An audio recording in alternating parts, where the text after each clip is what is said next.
नमस्कार दोस्तों, DS channel में आप सभी लोगों का बहुत बहुत हार्दिक स्वागत है। आज एक नया टॉपिक है।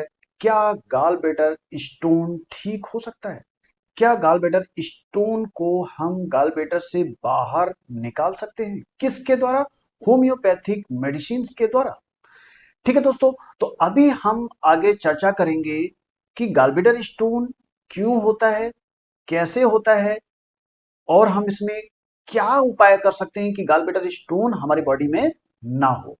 ठीक है दोस्तों, इसके साथ साथ गाल ब्लैडर स्टोन किन लोगों को ज्यादा होता है, किस एरिया के लोगों को होता है, कहाँ के लोगों को होता है और इसमें हम क्या क्या होम्योपैथिक मेडिसिन को यूज करके हम इसको परमानेंट क्योर कर सकते हैं। ठीक है दोस्तों, आज के प्रेजेंट तो मैं स्टार्ट करता हूं अब ये आगे का वीडियो। आज के प्रेजेंट सिनेरियो में आप देखेंगे कि मैक्सिमम लोगों को गाल ब्लैडर स्टोन हो रहा है, जिसको गाल स्टोन भी बोलते हैं या पित्त की पथरी भी बोलते हैं, पित्त में पथरी होना भी बोलते हैं। ठीक है दोस्तों, तो सबसे पहले तो मैं अब ये मैं क्लियर कर दूं कि होम्योपैथिक मेडिसिन के द्वारा कितने तक हम उसको ठीक कर सकते हैं। और अगर हमारी पर्सनली अगर राय अगर पूछेंगे क्या gall bladder stone homeopathic medicine से ठीक हो सकता है, तो मैं रिप्लाई दूंगा। अगर गाल ब्लैडर स्टोन का साइज 3 से अगर कम है तो हम उसको ठीक कर सकते हैं।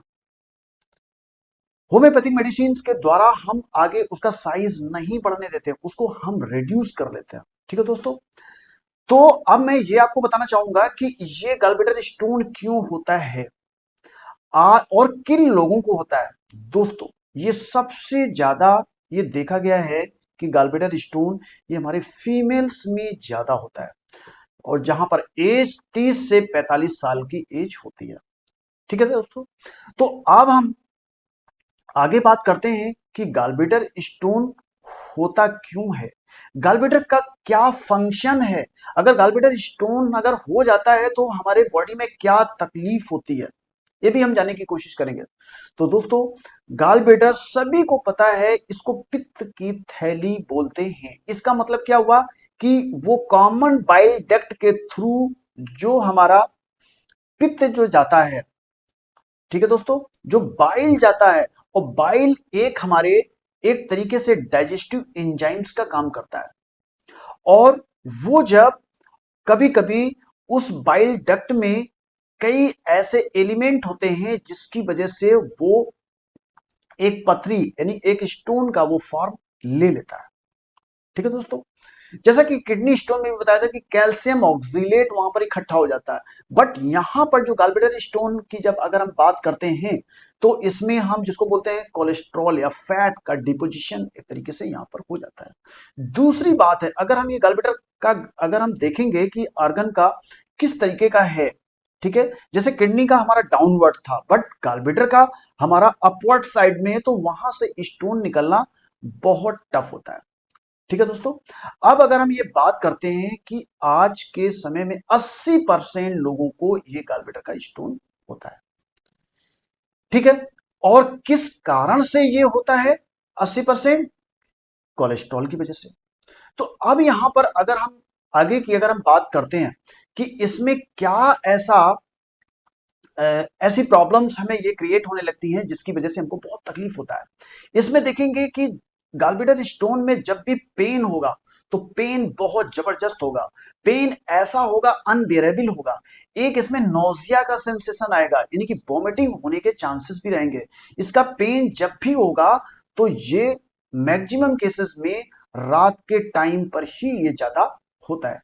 ठीक है दोस्तों, और इसका दोस्तों जो पेन होगा ये राइट साइड में, जो जहां पर हमारा एपिगैस्ट्रिक रीजन है, राइट साइड में ये जो हमारी पसलियां होती हैं वहां पर नीचे यानी कि लिवर के पास में पेन होता है वहां पर। और पेन ऐसा होता है अनबियरेबल कंडीशन में होता है। पेन काफी हद तक हम लोग होम्योपैथिक मेडिसिन के द्वारा हम कंट्रोल कर लेते हैं, लेकिन कभी कभी ऐसी कंडीशन आती है कि हम उसको भी कंट्रोल नहीं कर पाते हैं।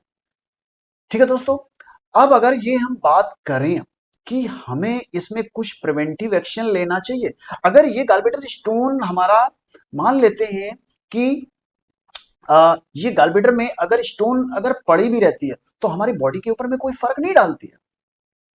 ठीक है दोस्तों, लेकिन इससे जब ज्यादा समय तक अगर ये गॉलब्लैडर स्टोन रहेगी, यानी कि स्टोन गॉलब्लैडर के अंदर अगर रहेगी, तो इवन यहां तक भी देखा गया है कि उनको गॉलब्लैडर का कैंसर तक भी हो सकता है।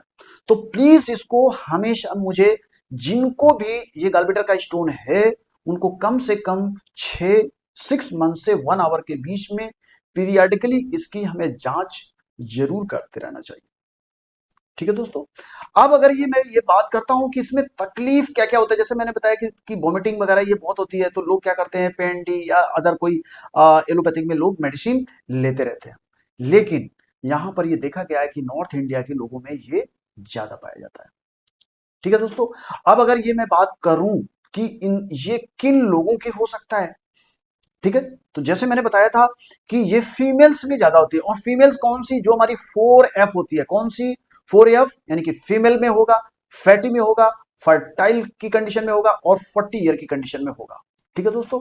तो ये ऐसे लोगों को ज्यादा गॉलब्लैडर स्टोन होने की पॉसिबिलिटी रहती है। और भी लोगों के होता है, किनके, जिनका बीएमआई ज्यादा होता है, बॉडी मास इंडेक्स, जो फैटी होते हैं उनको होता है। कभी कभी फैमिली हिस्ट्री में भी मिलता है, वहां भी होता है। और ये देखेंगे कि कम एज में कम होता है, लेकिन जैसे जैसे हमारी एज बढ़ती है तो उस एज में हमारा ये होने का चांसेस बहुत ज्यादा रहता है। ठीक है दोस्तों।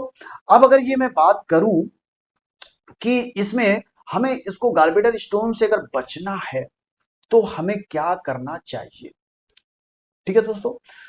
तो इसमें हमें जितनी फैटी चीजें हैं उनको हमें रिड्यूस करना चाहिए, जिसमें ज्यादा कोलेस्ट्रॉल है उनको हमें कम करना चाहिए, जितना स्पाइसी फूड है हमें वो कम करना चाहिए। वाटर इंटेक दोस्तों हमें ज्यादा से ज्यादा करना चाहिए। ठीक है दोस्तों। अब यहां पर देखेंगे कि अगर ये स्टोन हो ही गई है तो मुझे क्या करनी चाहिए दोस्तों। इसमें सिर्फ 2 ऑप्शन है। नंबर 1 ऑप्शन एक रहता है कि या तो हम सर्जरी के द्वारा निकलवा दें, या हम होम्योपैथ में भी जा सकते हैं। तो फर्स्ट स्टेज में हमको ये होम्योपैथिक ट्रीटमेंट हमको जरूर लेना चाहिए।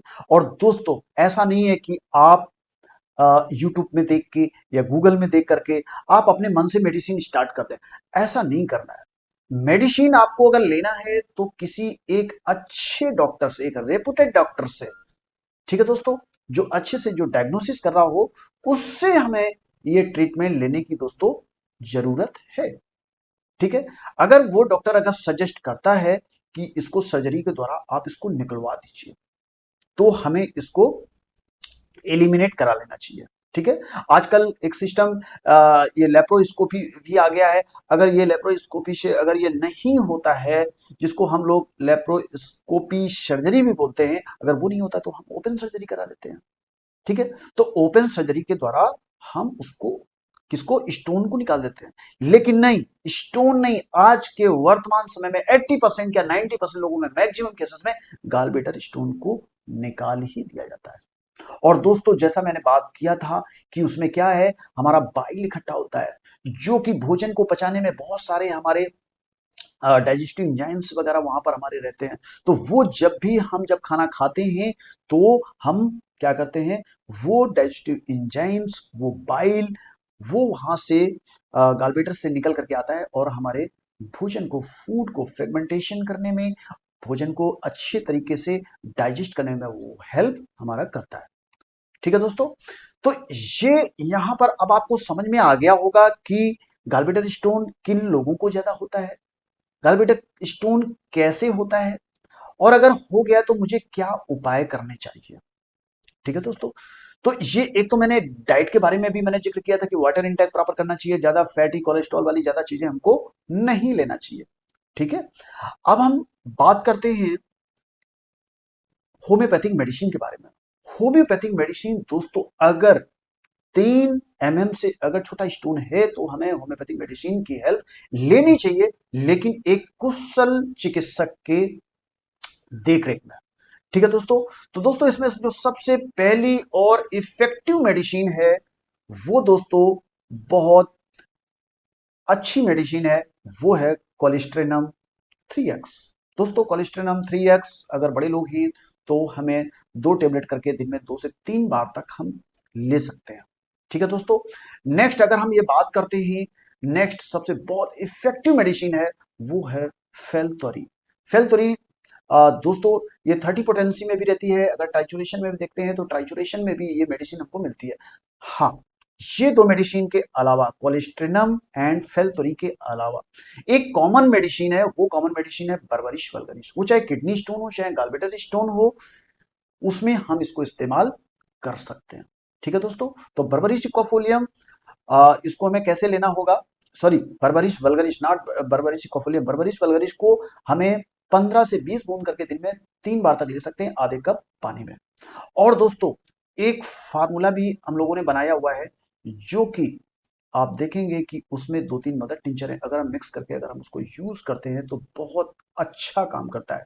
तो दोस्तों पहला कौन सा है, बर्बरिश वल्गरिस मदर टिंचर, और दूसरा उसमें कौन सा है आपका कार्डस मारियानस, और तीसरा है चेलिडोनियम मदर टिंचर। दोस्तों अगर हमें इसको 100 ml बनाना है तो 30 ml के ये तीनों हम लेकर के आएंगे, यानी कि 30 ml हमें चेलिडोनियम मदर टिंचर लेके आना है, 30 ml हमको बर्बरिश वल्गरिस लेकर के आना है, और 30 ml हमको कार्डस मारियानस लेके आना है। ये इन तीनों को मिक्स कर देंगे।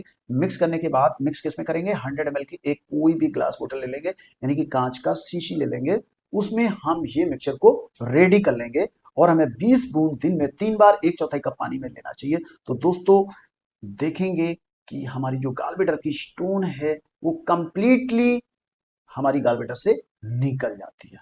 ठीक है दोस्तों, तो मैंने पहली मेडिसिन के बारे में क्या मैंने जिक्र किया था, कोलेस्ट्रिनम 3x, देन फेल्थोरी 30, फिर मैंने एक कॉम्बिनेशन के बारे में बताया, वो था berberis vulgaris, carduus marianus and chelidonium.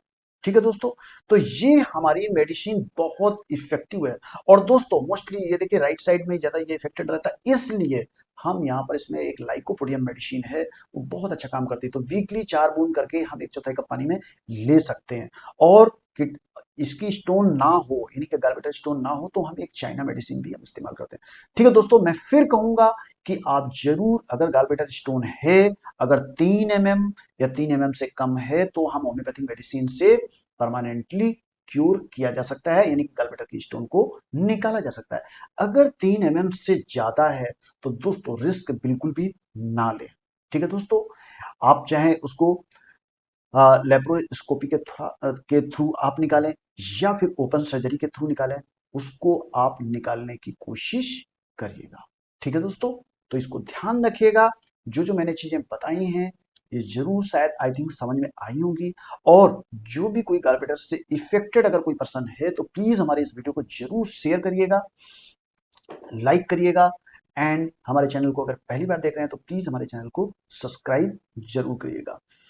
ठीक है दोस्तों, तो इसी के साथ मैं इस वीडियो को मैं फिनिश करता हूं। इसी तरीके से मैं नई वीडियो के साथ में फिर हम आपसे मिलेंगे, तब तक के लिए take care, bye, thank you so much, Jai Hind, जय भारत।